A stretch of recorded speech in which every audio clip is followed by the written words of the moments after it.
It will take you to the slide with this. If it asks you to register on that slide, just go ahead and click skip, and just go ahead and we'll start capturing your votes.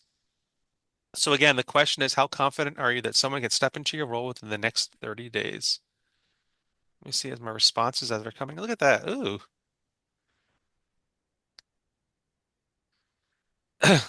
Hopefully during your day jobs, you're used to seeing numbers and levers and things move up and down like this, but hopefully all for the positive. And this is a scale where it's, we're not looking for good or bad. It's exactly what I wanted to see and what I wanted to hear this afternoon.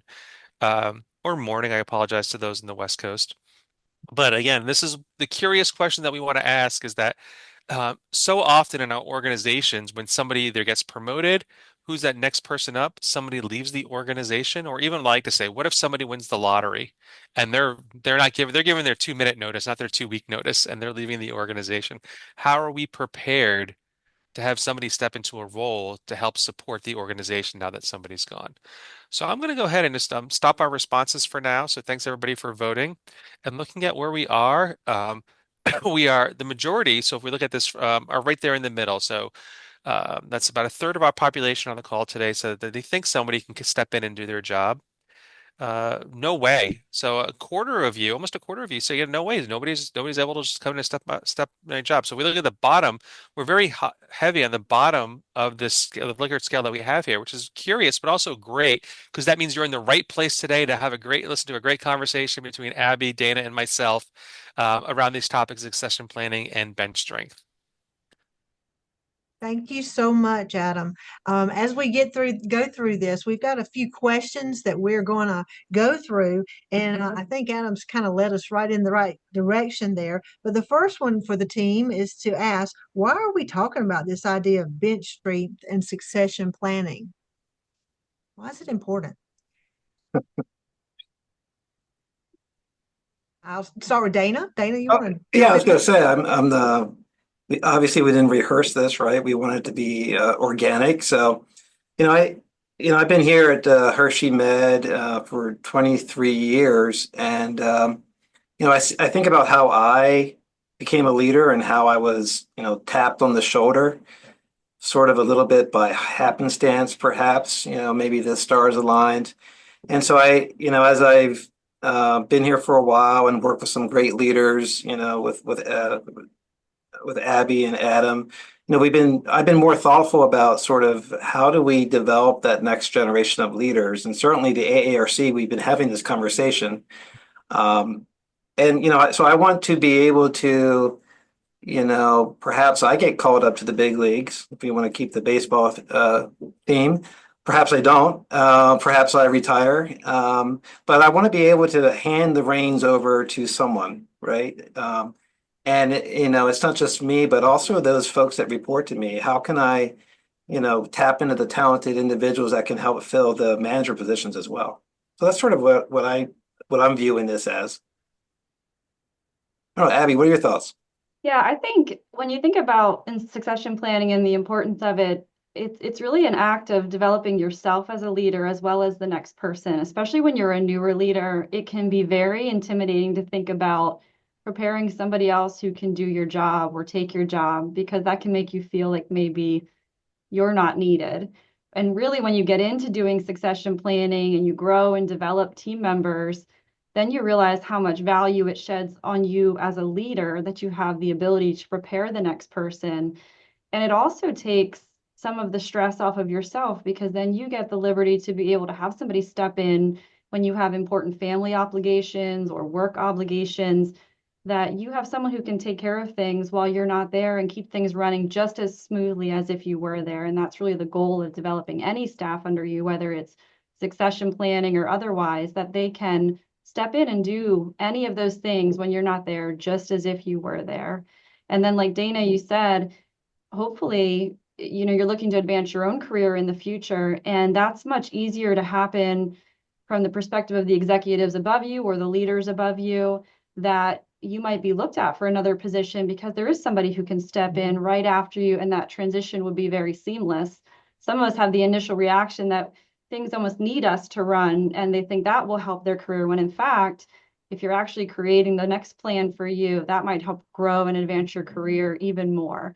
But it takes some experience and some time to gain the confidence in doing that, to go ahead and embrace that.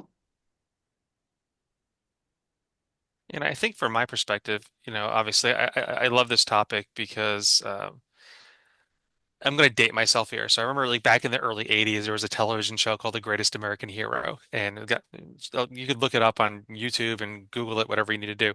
But this guy became a superhero without an instruction book. And I remember the first time that I was put into a leadership role, I was put in there without an instruction book. It's like, okay, congratulations, Adam. You now have a team of 2. You're responsible for training 3,000 people. Good luck with that. And it was scary and it was intimidating. And I had nobody to help set me up for success ahead of time. So what I vowed to do, when as I started developing my leadership capability, was ensuring that there was somebody there that if I moved on to the next role, that they're ready to go, or that I know across or may not even be somebody on my team. Who is it across the organization? I think that's one of the great things I love about our organization of Penn State Health. We spread over 19,000, almost 19,000, 20,000 employees across 7 different counties here in central Pennsylvania. So we're not just looking here in our own little silo, my own little, area. I'm looking across the entire community here. Say, who could we help develop? And that's what my role, and that's how I look at leadership now, is that who are those next people up? Who are those people that we have on a not an official list? HR doesn't have lists. Don't worry, friends, we don't. Well, we do, but not those type of lists of who is that next person there that we could tap on the shoulder and say, hey, have you thought about this opportunity for you? If not, if you're thinking about it, not today, but maybe tomorrow, what do we need to do to help get you there? And having those conversations is so important instead of just assuming somebody's going to be able to step right up and move into a role.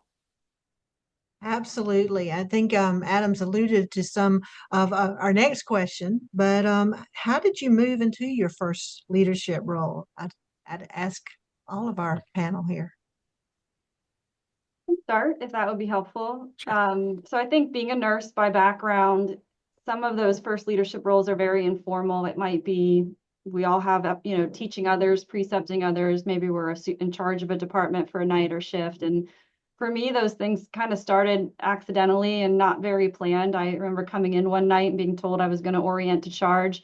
And then the next night I came in and I was the only person who could do charge. And I think a lot of us have probably had some of those experiences, especially working night shift and in healthcare where resources are a little thin. But then getting into my formal leadership positions, those weren't much more planned either. I was trying to come back into a department I had left, and then I got into leadership and realized all of the things that I really loved about my work were some of the leadership things that I got to do in that entry-level leadership role. Coaching people, mentoring people, helping someone else's shift or day be the best possible day it could be because I was there. And that for me gave me a lot of personal fulfillment, knowing I could help make somebody else's day better, whether it was staff or patients. And whatever roles you get into or work you do, you have to find that personal fulfillment to be able to stay in it long term and what brings you joy. And that's just critical in any work that you do and things that you do outside of work as well. So, my experience really in those roles, I didn't have a lot of preparation. I think it is a superpower, Adam, as you mentioned, to kind of learn on the fly as a new leader, whether formal or informal, to be comfortable being uncomfortable, but also knowing where your resources are and who you tap into. Because you think that leaders, when you look at leaders that have been leaders for 15 or 20 years, you'll often think, oh, they make it look so natural. They just know what they're doing. They've learned over the years who to ask, who to get help from, and have kind of grown and stepped through that just the same as you have in your whole career. So it's really just learning who you tap into, who else is there to help and support you, and pulling them along for your leadership journey. Dana, how about you? What about your first leadership role? I was thinking about my transition into leadership, and Abby said something that sort of made me think about how it worked for me as well. Not even here at Hershey, but when I worked at a previous institution, Christiana Care, give them a shout out. And I remember the same thing. Oh, hey, you would do a great job at this, right? And so maybe even, lacking a little self-confidence, even maybe pushed a little bit, to be a leader, to be the team leader there. And as I sort of think about this, I also think about how people around me must have sensed that I was looking for more, that I was, I like helping people. I like to fix problems, because I remember this one time that I sat down at uh, long board table for the department staff meeting, and I inadvertently sat at the director's seat at the head of the table. And Phil said, and when Phil came into the room, I said, "Oh, I'm so sorry, I'm in your spot." And he said, "Oh, that's okay. You'll be there someday." And so I really, at the time, I was like, I don't know what he's talking about. Um, but here at Hershey, it was maybe not evident to me that I was on this track to be leading the department. There had been quite a bit of transition here in the respiratory department since I had joined in 2002. And so I don't know that it was really apparent to me that I was on this journey, and maybe not apparent to anyone else. And I remember, being asked to do this, and I said to Judy, I said, I can't do this. And she said, what are you worried about the most? And I said, the budget, which is kind of ironic because that's sort of one of the easiest things to do. So perhaps. So it's been a rush. It's been an interesting career, and I'm sort of blessed and thoughtful every day that I have this ability to be a leader and to be supporting a lot of other leaders that work either around me or in the department. Thanks, Dana. Adam, did you have any thoughts to Yeah, share? I just want to share what Dana said. Dana, finance, the budget is easy. You ask for an amount, they tell you no, they say you have this much, the end. I mean, that's budgeting 101. So, yeah, so my first role actually, again, like I said, I've only been with Penn State Health for about 2.5 years, but I'm working in this talent space for 2.5 decades now. But one of my first leadership roles early on, right down the road from us, is an amusement park. So I was the training manager for this amusement park right down the road in Hershey. And I was responsible for a team, and they were responsible for training 3,000 employees on their day one. And I had no idea what to do. I was supposed to teach them and manage this and manage that. And I don't know how I ended up here like 3 years ago, 3 years prior to that. I was teaching some of these same people in their classrooms. That's my background's in public education. So it was all types of like, what do I do? A lot of what I learned was by failure. And I'm the first person to admit that also. So maybe I said the wrong thing to the wrong person in the meeting. I called the CEO by their first name instead of by salutation ahead of that. Little things like that. But I just realized, as I was developing my leadership style, I was finding that balance of what I wanted to be versus what the business needed me to be. And how do I find that balance between both and understanding what I bring to the table is unique to what others bring to the table too. Thanks so much. As I think about it, well, you're probably making everyone on this meeting think about their first leadership role and what that experience was. And so I'll ask a follow-up question. Were you prepared for those roles that you stepped in? Um, were you ready? Adams, is your Yeah, own or yeah, I'll Abigail? start. Yeah, for me, I would say I was about 50% ready. I knew how to help others. That's what my background's been. I came through public education. I've always been a volunteer. I've been a volunteer leader all throughout high school and college. So I had those foundational leadership capabilities built inside of me, and I knew it was in my heart. But how to do it in a way where I know I was doing what's best for the business, and more importantly, for those that I was directly responsible for their well-being, for their financial well-being, because I want to ensure that they were being set up for success also. Abigail, what are your thoughts? I think when you're doing an informal or formal new leadership role, I don't think you ever feel prepared because I think everyone's definition of being prepared is different. Some people feel like being prepared is that you can go from novice right to expert the second that you go into that leadership role. And that's not possible in anything that we do. There's, typically a 0 to 3 year transition of, entering that role to feeling like you can kind of come in every day and navigate through the things you have to do without a lot of help. And I think that that's normal, but we think as leaders that we just need to know the answers to everything all the time when we're leaders. And it's impossible. It's impossible in life and with work and what we do. So I think sometimes our own expectations are that we never feel prepared no matter what.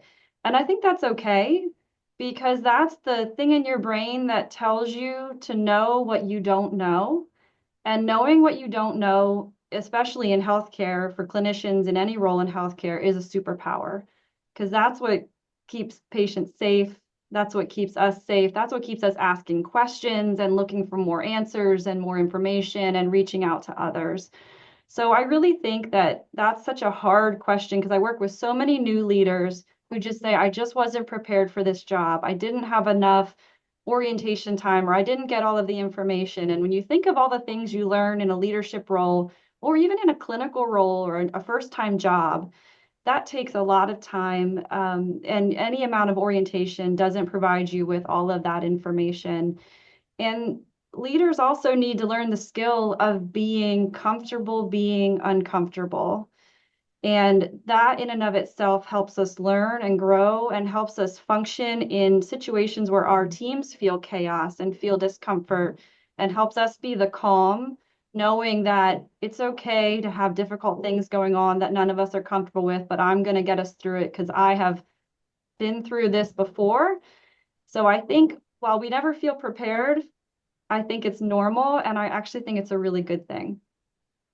Thank you, Abigail. Dana, any thoughts? I don't know that I can say anything after following Abby, except yeah, that is a hard question. And I just think about my own personal journey. You know, my first response was like, no, I was not prepared at all. But then I kind of take a step back and I think about, well, was I prepared? Because I'm here now, right? I kept coming back, right? I kept, failing, which I hate to fail.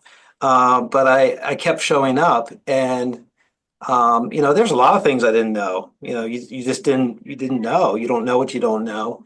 And, certainly the the hard skills, right? Those technical skills, those can easily be, learned and you can learn from others and it can be taught to you. But I really had to work on those soft skills, right? Knowing myself, knowing what makes me tick, really peeling back a lot of layers to the onion. And it's taken me many years to do that, and I'm still a work in progress. Um, I so I don't know where I land with that question, other than it depends, and here I am today. So Thank you, Dana. I think a reflection is a big part of this. We look back and think about where we were and where we are now, and learn a lot about that. But I would remind our attendees, the Q&A area is open. If you have a question you want us to put aside for the end, you're welcome to put that question out there. And so with that, I'll go to our next question. I'm going to ask our panelists, how do you each define bench strength? Dana, since you're on here, you want to start? interestingly enough, Adam and I were sort of talking about this about bench strength versus succession planning, and I still think I'm not really sure if there's much of a difference other than, and that's why we have this diverse group here. I think building the bench of leaders is really more of a systematic, very well planned and thought out thought experiment, and something that you do. And I think succession planning might just be where you're picking individuals based on maybe they're your friends or something like that. And so, and I think I'm still sort of figuring this out as we go along. But, at the end of the day, I feel comfortable that I have succession planning in place. I have a strong bench for, every one of my leaders in the respiratory department. I think part of that is, not everyone may know that they're sort of on this track, and we'll sort of get to that, I think, later in our conversation. I think that might be an opportunity to get better. I really think that that's sort of how I think about it. Bench strength is really thinking about this holistically and not just sort of on the individual basis. Thank you, Abigail. I think for me, bench strength is having a lot of different people on my team that have skills and expertise in a lot of different areas, particularly that might be tapped in from the whole organization to help with projects, initiatives because of their specific skill sets. And not everybody wants to be you when they grow up. Not everybody wants to be the manager or the director. But what they do want to do is what's important that you as a leader find out, and then really learning what are their interest points, what are their baseline skill levels. Like Dana, you mentioned soft skills. When I have a person under me who has really great soft skills and I know somebody else is struggling, now I can connect that person with the other person, and that's my bench strength in developing those other skills on my team. So each of them can kind of work together to counterbalance maybe their weaker areas with their stronger areas so that together you have, greater strength to be able to accomplish what you need to do for your department, your division, but really for the entire organization. So how do you build a bench of people that the organization or the department you work in is familiar with, to know, okay, I tap into Adam because Adam is so great at teaching new content on X, Y, or Z, or I can tap into Dana to teach, this group how to effectively use the new budget system. When you can really build that and grow that and then advertise that throughout the organization, you've now really created a powerhouse team that's not about any one individual becoming the focus or the priority, but helping the whole organization accomplish what they need to. And I just think that's really awesome because we all love working with people that we know have amazing skills and that others can tap into for help really with what they need to get their work done. So I just think it's having a powerhouse team that can work together to do so many different things. Thank you. Adam, any thoughts? No, I have to echo what Dana said earlier. Wow, I have to follow Abby. Abby, great response. I loved it. I mean, I just loved what she shared because it was so pointed to what we're trying to do as an organization. As we're developing into this health system, we're not just looking within the four walls of one hospital or one clinic. We're looking now across all of our five hospitals, our 80 plus clinics that we over 100 clinics that we have actually, on how we're ensuring that who are those right people. So if there is a gap somewhere, who could we pull somebody from an intern perspective? Hey, we have this gap in our hospital in Lancaster or Lancaster if you're not from the area, and now we need a nurse manager there. Do we have anybody? Hey, Abby, do you have anybody on your team in Hershey that would really recommend for this position? Because we develop these skills and we're creating this consistency across the organization. And this is one of the things that myself and my team work on is how we develop leaders consistently across Penn State Health so that we have that deep bench strength. So we're not going to have, and I'm a big baseball fan, so we're not going to have a five-tool player across the board. We may have a great hitter, we may have a great runner, we may have a great thrower. That's great, but what can we do to find that balance that out between one another and share those skill sets across the board? That's how I look at bench strength, ensuring that we have the right people when we need them to call up on deck to be prepared and help knock it out of the park. Thank you. Our next question is, what is the difference between succession planning and bench strength? Dana, this is our age-old conversation. So, as I'll let you take this, Adam. And just, for the record, I'm the guy on the call, the person on the call that does not like baseball or know anything about it. So Terry, it's all Abby and Adam on this one. as we all work in an evidence-based field, I have some evidence to show the difference between us. So give me one moment here, friends, and I want to pop up on my screen. So as we look at these two definitions here between succession planning and bench strength, yes, there is an overlap. So if we look at the focus of succession planning, it's how we identify and develop leaders for critical roles. So we here right now at Penn State Health, we're going through a succession planning exercise at our executive level right now. So as we're looking at how we're growing, not just the C-suite, but the level one or two below the C-suite, how are we growing them? We've identified people for certain roles. So if this person moved here, we would see this person as the next person moving in based off of, what they've shown to the organization, the conversations that we had. While bench strength is looking at it for that depth across all levels. So again, you have a bench. So it's not just one person as we look at the succession planning. It's now we look at multiple people that we may have to pull up based on the skill set that we may need for that organization. The goal for succession planning is how we ensure continuity or continuity. Wow, I'm having a tough time. Continuous leadership, how we get continuous effort in critical leadership positions. So again, I know I've been in organizations where we may have had a C level or a VP level absent for months because we didn't identify anybody ahead of time to fill that role. So we have to go recruit outwards, and that takes hours, it takes days, it takes months, it takes money. But what are we doing internally to help us do that? So that's ensuring that if we did have a executive level position empty, how can we fill that within that 30 days? Because we have somebody internal to actually help us do that. Mhm. Bench strength is more of that intern perspective too. So if we have a gap, whether it's a project base or we have somebody who's going out on a medical leave, okay, great. Who's that next person on that bench that we know has the skill set to be able to move up into that Mhm. role? We handle both a little bit of the same way, but there are some differences. So when we look at that succession planning, we're looking at, you can see me going into teacher mode here. I apologize, friends. This is the way that I'm very passionate about these pieces. The approach for succession planning, it's going to involve some education, some mentoring. So, Abby and I worked on a project last year too, when we were doing some mentoring for some high potential leaders in the organization, where it did involve some one-on-one conversations. We gave them some questions.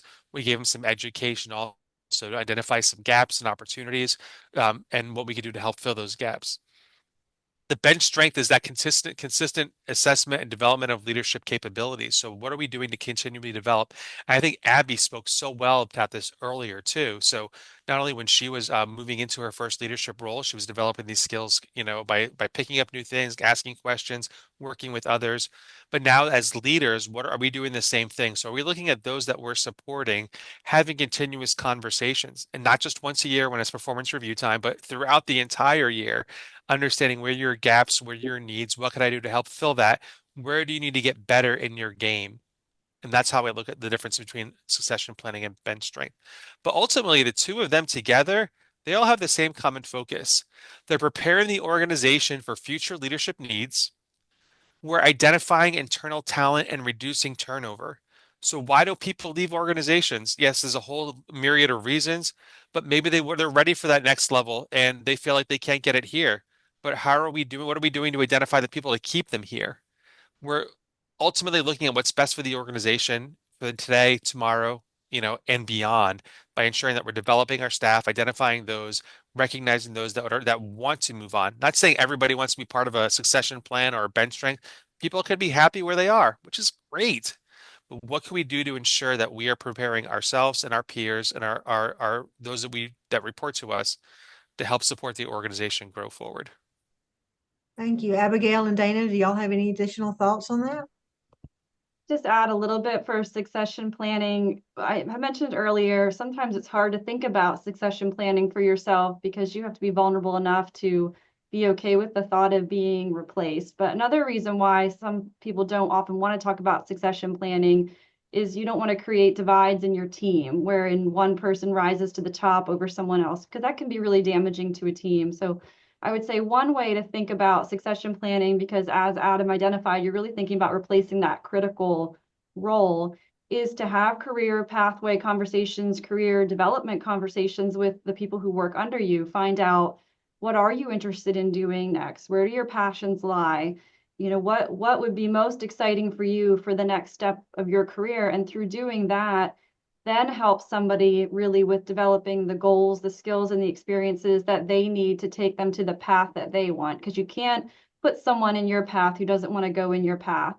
And sometimes that takes you helping to identify to someone, you might be more fulfilled kind of going off in this direction, and I can help you with the skills and abilities to do that. So, I would just say these conversations don't have to be uncomfortable or make you feel like you're violating the trust of your team by you're seeing skills in one team member over another, but just through normal open conversations about career development and planning, you can kind of filter this out and help get your team in the right direction without having to make it uncomfortable for yourself or for them. So I think that having a good plan or approach to this, it's not something that happens by accident. So some people also kind of take a no approach to succession planning. Well, we'll see what happens, or we'll see, what comes up next. It is something you have to be intentional about and put specific effort into. Thank you, Abigail. Dana, any thoughts? Yeah, I think the one thing I'm sort of thinking about here, and Abby might have touched on it earlier, is that to do this work, all this work, at least for me, it pushes me to be a better leader, right? So, there's that saying, I think, to, I'm going to mess it up. Adam probably knows it better than me. Really to teach someone something new or to teach others, you really have to, learn yourself. And I think for me, whether I'm thinking about this, from the succession planning versus bench strength, however I'm viewing it, I'm getting better as I'm mentoring people, as I'm coaching people. I'm thinking differently about problems. I think, a lot of this is around that diversity of thought that we're trying to bring into a leadership team or into a department. And again, I only, when I get better or when my team gets better, we all get better. And I think that that's just really the thing that I'm focusing on right now, for at least for myself, is as I do this work, I have to learn more things. I have to push myself out of my comfort zone. And a lot of this is relationship building, right? I early on in my career, I don't think I realized how important it was to build relationships, right?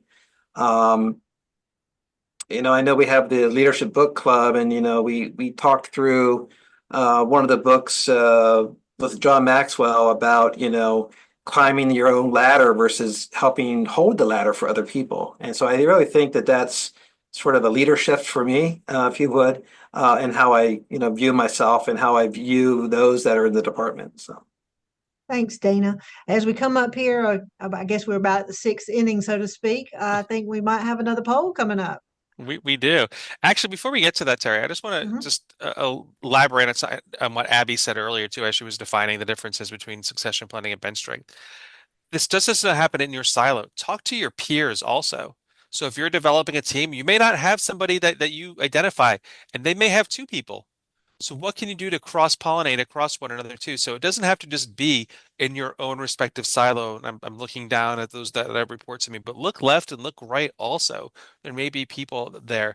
And then also, if you're in a leadership role now too, what are you doing for yourself for your next role also? Are you having these conversations with your leaders?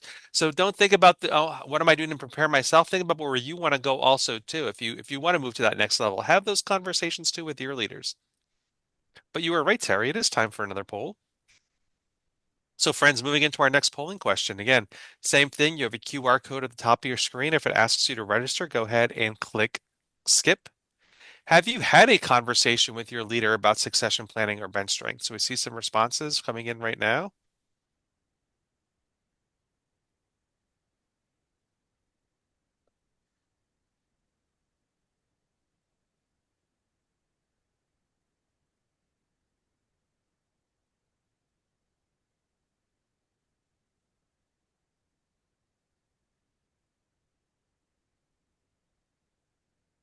Thanks for submitting these responses, friends.